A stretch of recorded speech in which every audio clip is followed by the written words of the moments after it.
hablar sobre este tema, saludo con mucho gusto a José Antonio Guevara, quien es expresidente del Grupo de Trabajo sobre la Detención Arbitraria de Naciones Unidas y académico de la Universidad Autónoma de Tlaxcala. Gracias por la comunicación y bienvenido, José Antonio. Muy buenas tardes, Elena. Gracias por la invitación a ti. Bueno, pues ahora que conocemos un poco más de lo que ocurrió, que ya se están llevando a cabo procesos a nivel legal, pues se ha dado a conocer, o más bien pocas horas antes de haberse dado a conocer el supuesto enfrentamiento entre los jóvenes y las Fuerzas Armadas que derivó en el asesinato de 5 jóvenes, se dijo entonces que pertenecían al crimen organizado. Siendo así, ¿qué tanto impacto tiene en una investigación, en un proceso de búsqueda de justicia, la revictimización? Muchas gracias, Elena, por tu observación inicial, tu pregunta inicial, y si me permites, me gustaría nada más hacer un comentario preliminar. Por favor. Es muy importante que la sociedad mexicana esté consciente del enorme trabajo y ejemplar y valiente trabajo que hace el Comité de Derechos Humanos de Nuevo Laredo y Raimundo Ramos, el abogado defensor de derechos humanos que está representando y ha representado a víctimas de graves violaciones de derechos humanos cometidas por las Fuerzas Armadas en ese estado de la República, en Tamaulipas. Ha sido víctima en los últimos días de un proceso de estigmatización por parte de el gobierno de la Cuarta Transformación, de sus seguidores, y es muy importante reconocer que el trabajo que hace Raimundo y el Comité de Derechos Humanos es legítimo, es legal y es necesario para que México pueda sobrevivir como democracia, si eso es lo que queremos que sea este país. Habiendo dicho eso, Elena, me parece que es muy importante que le den seguimiento a este tema a los medios de comunicación, porque está plagado de desinformación y de mensajes encontrados por el propio gobierno. Lo primero que observamos con la masacre de estos 5 jóvenes es que el ejército mexicano está en las calles sin aplicar las reglas del uso de la fuerza letal que deben utilizar los funcionarios encargados de hacer cumplir la ley. ¿Qué quiero decir con esto? Que en su labor, que debiera ser auxiliar, extraordinaria, complementaria, subordinada de la autoridad civil para hacer tareas de seguridad pública, como lo mandata la Constitución, las Fuerzas Armadas se deben de regir por las reglas de las policías al momento de utilizar la fuerza letal. Lo que vimos en Tamaulipas es que las Fuerzas Armadas están actuando con una política de gatillo fácil, de disparar a lo que se mueve sin respetar ninguna regla de uso de la fuerza, ni en tiempos de paz, como decía de la policía, pero tampoco si estuvieran reconocido el conflicto armado en México, están respetando las reglas de uso de la fuerza en caso de conflicto armado de carácter no internacional. Es muy importante además que a partir de este caso tomemos conciencia de que las Fuerzas Armadas no están para hacer labores de seguridad pública, no lo saben hacer y no hay manera de que lo hagan. Y este tipo de ejecuciones, el método tradicional de funcionamiento del Ejecutivo Federal de las Fuerzas Armadas es, en primer lugar, negar los hechos. Y hasta que aguantan lo más posible. Aquí aguantaron dos días de no responder, luego negaron los hechos. La segunda cuestión que hacen inmediatamente que se comete un crimen de esta naturaleza es que alteran la escena del crimen para que las instituciones independientes, si es que las hubiera, llegaran al lugar, no entiendan qué fue lo que pasó. Otra de las cosas que hacen inmediatamente es estigmatizar, primero a las víctimas y después a los defensores de derechos humanos.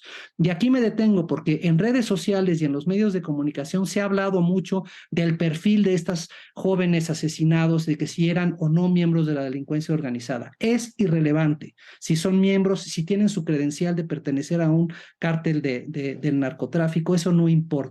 Lo que importa es que las Fuerzas Armadas utilizaron indebidamente las armas y asesinaron a 5 jóvenes mexicanos que estaban regresando a sus casas después de haber ido a un centro de diversión. Y eso es lo que debiera alterarnos, y eso es lo que debiera alarmarnos, y eso es lo que le tenemos que reclamar a las Fuerzas Armadas. Dejen de matar ciudadanos.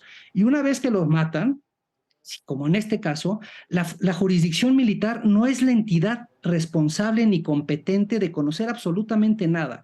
Le toca acuerdo al derecho internacional obligatorio para México y a sentencias que se han dirigido en contra de México por la Corte Interamericana de Derechos Humanos, que dicho sea de paso, la Suprema Corte de Justicia de la Nación ha dicho que son obligatorias, y lo que nos han ordenado es que la jurisdicción militar, cuando hay violaciones de derechos humanos cometidas en México por Fuerzas Armadas, la jurisdicción militar no tiene nada que hacer Ahora, con esas investigaciones. justamente a lo que te refieres, el presidente López Obrador, ya informábamos hace un momento que puntualizó esta mañana que aunque se tratara de supuestos sicarios, como los han tachado en redes sociales a los jóvenes, inclusive circuló una foto con uno de los jóvenes con un arma larga, no se debe de permitir la ejecución de nadie. ¿Qué protocolos fallaron y qué protocolos se debieron de respetar en un momento así de enfrentamiento? O sea, si el ejército se ve agredido, ¿cómo debería de reaccionar? O inclusive si no estuviera siendo agredido,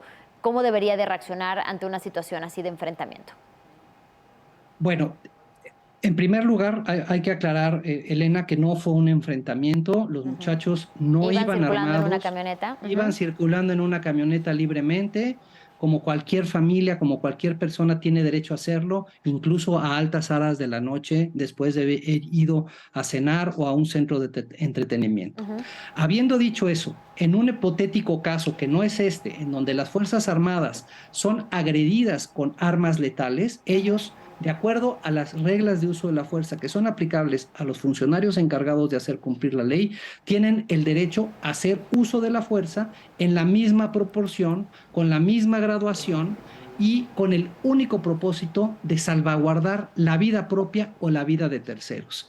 Si un narcotraficante muy peligroso armado está huyendo, las Fuerzas Armadas no tienen derecho a dispararle por la espalda, por ejemplo.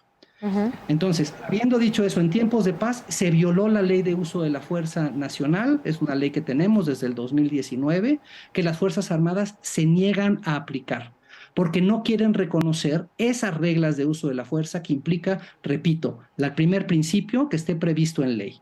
Segundo principio, que esa ley prevea la ley prevé que hay una graduación, es decir, primero tienen que dar avisos, después tienen que utilizar todos los medios apropiados y el último recurso es la fuerza letal. El tercer principio es que sea proporcional, es decir, si un peligroso hombre o mujer atacan a un soldado con una pluma, pues no es proporcional, como vimos escenas el otro día de las Fuerzas Armadas, claro, tratando de quitarse de un segundo episodio, queriéndose quitar a la ciudadanía que les estaba reclamando de un asesinato de sus hijos, empezaron a disparar al piso con el arma de fuego. Eso, de acuerdo a las reglas de los policías, no se puede hacer. Y en tercer lugar, ya en último lugar, podrán hacer uso de la fuerza letal, repito, con el único propósito de salvaguardar la vida propia de terceras personas. Si aplicaran las reglas de los conflictos armados, mi opinión es que México atraviesa un conflicto armado desde el 2006, porque las Fuerzas Armadas se están enfrentando con grupos armados organizados con un nivel de intensidad y armamento suficiente, y que en ese contexto de conflicto armado también hay reglas de uso de la fuerza. Y el primer principio que se debe de respetar en un conflicto armado, de acuerdo al derecho obligatorio para México, es el principio de distinción entre un objetivo militar y un civil, y una persona civil. Y en caso de duda, se presume que es civil, es decir, solamente se podrá utilizar la fuerza letal, también de manera proporcional y cuando sea necesario para la estrategia militar, cuando la otra persona sea una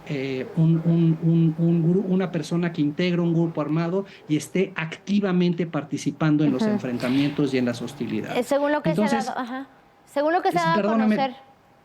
Sí, perdón que te interrumpa, es que hay un sobreviviente. ¿Qué se debe de hacer para garantizar su seguridad en calidad de testigo ya de lo acontecido y de sobreviviente, como ocurrió?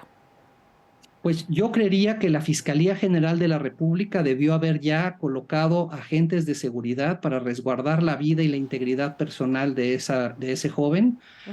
Ya vimos unas primeras declaraciones que salieron en medios de comunicación en donde narró la manera arbitraria en la que ejecutaron a sus compañeros, a sus amigos, y esta persona merece toda la protección del Estado por parte de la Fiscalía General de la República para que nada le vaya a pasar y para que nadie lo amedrente, ni a él ni a su familia, porque la presión debe estar muy grande, como lo están sufriendo los abogados y abogadas defensores de las víctimas de las Fuerzas Armadas, para buscar que se desistan, para que cambien sus declaraciones, para que se autoinculpen, etcétera, etcétera. Entonces necesitamos como ciudadanía observar y cuidar a esta víctima sobreviviente y a los abogados y defensores de derechos humanos del caso.